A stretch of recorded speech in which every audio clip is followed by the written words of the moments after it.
as those who were elite white women, those most able to flee or become refugees. And I say become refugees, and I don't say that flippantly, because becoming a refugee, even for white women, was serious business. Even if you had family that you might, with whom you might find refuge in another state or in the interior of your own state, by the middle of the war, chances were that they were suffering too. And so increasingly, refugee white women found the war hard to take, whether they stayed at home or whether they went.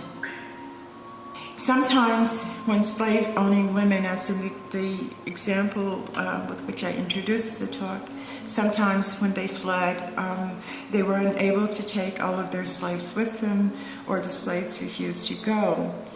When they refused to be refugees, when they hid from their owners in order to prevent them from taking them, the very act of refusing to go, the very act of hiding, and sometimes slaveholders had given them lots of practice in hiding, because when the Union troops came along, slaveholders told their slaves, go hide.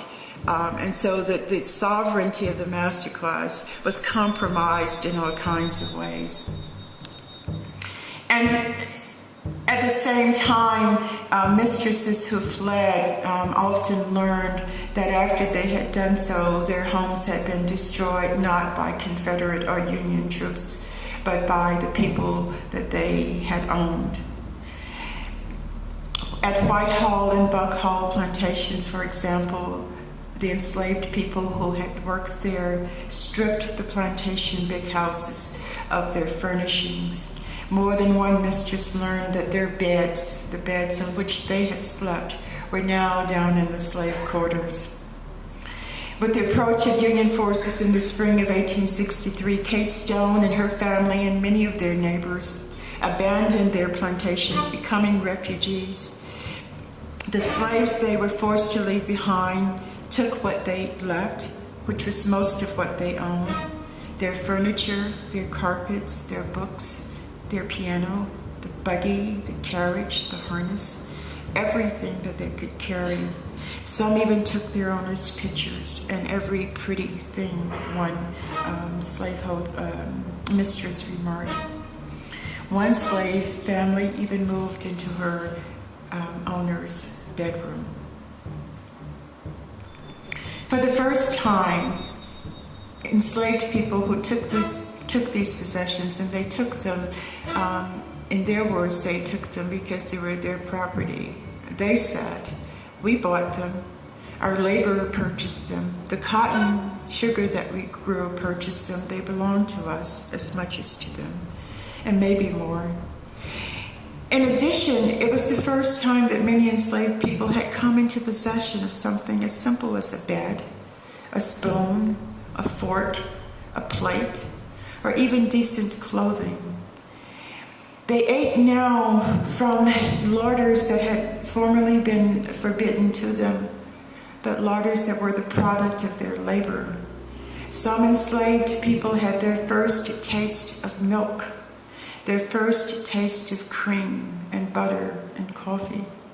Garden slaveholders left when they ran away, were sometimes flush with vegetables that slaves had grown but had never been allowed to eat. Yards were filled with pigs and chickens, and these became theirs to enjoy. One slave woman carried away homespun. She carried away 2 bed quilts because she had never had a quilt before. She had never had a sheet before. And she carried away just 2 dishes. She didn't try to take the entire lot, just 2. These transfers from the big house to the slave cabins dramatized the meagerness of black people's lives as slaves. So instead of eating from tin cups and troughs that cows and pigs ate out of, they had spoons now and plates. As some slaves in the South Carolina Low Country said, no longer had to eat with mussel shells for spoons. Slaves who remained behind began to forge new lives with the tools in hand to reconstitute their families where they could, to begin growing crops where they could. And the vast majority of these slaves who remained on plantations that their owners fled got to experience the pleasures of absentee ownership.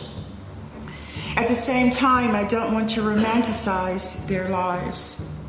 These people left behind or who fled also endured, like the women they fled, some of the war's greatest privations. They worked harder and they received less. If there was inadequate medical care before the war, it was almost non-existent for white women and black women during the Civil War. White women and black women were put to the work of spinning and knitting and sewing for Confederate soldiers. Nancy Johnson recalled with bitterness, Nancy Johnson was an enslaved woman, and she recalled with bitterness having to work hard for the rebels, knitting and sewing for them. She recalled having to work in conditions that were so cold her fingers were frostbitten. Whatever the circumstances that made flight possible for some white women and impossible for others, that made flight possible for some enslaved women and not for some others, the Civil War was, to use the military term,